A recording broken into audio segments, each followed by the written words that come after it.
عشاء کی نماز کی 17 رکعتیں پڑھنا لازمی نہیں ہے، تو پھر کتنی رکعتیں پڑھنا لازمی ہے؟ اور یہ کیوں کہا جاتا ہے کہ عشاء کی 17 رکعتیں ہیں؟ توجہ کے ساتھ اس کی تفصیل سمجھ لیں۔ یہ بات یاد رکھیں، عشاء کی پہلے 4 سنتیں ہیں، غیر مؤکدہ ان کو کہتے ہیں۔ اگر آپ کے پاس وقت ہے پڑھ لیں تو ثواب ان کا بہت زیادہ ہے، اگر آپ نہیں پڑھتے، چھوڑ دیتے ہیں، چھوٹ جاتی ہیں، تو گناہگار نہیں ہوں گے لیکن ثواب سے بھی محروم ہو جائیں گے۔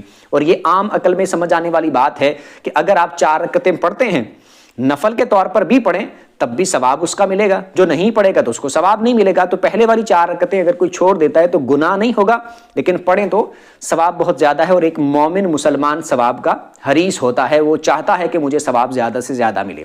اس کے بعد 4 فرض ہوتے ہیں، وہ لازمی طور پر پڑھنے ہی پڑھنے ہیں، فرض ہیں۔ اس کے بعد 2 سنتیں ہوتی ہیں مؤکدہ، نبی پاک صلی اللہ علیہ وآلہ وسلم نے جب بھی عشاء کی نماز ادا فرمائی ہے تو یہ 2 رکعتیں پڑھی ہیں، لہٰذا ہم نے بھی پڑھنی ہے۔ اس کے بعد 2 نفل، وہ باقاعدہ طور پر عشاء کی نماز کا حصہ نہیں ہے کہ کوئی لازمی ہے، وہ اپنی مرضی پر ہے، اگر آپ پڑھ لیتے ہیں تو ٹھیک ہے، اگر نہیں پڑھتے تو کوئی گناہ نہیں ہے۔ اس کے بعد 3 وتر ہے، وہ لازمی طور پر آپ نے پڑھنے ہی پڑھنے ہیں۔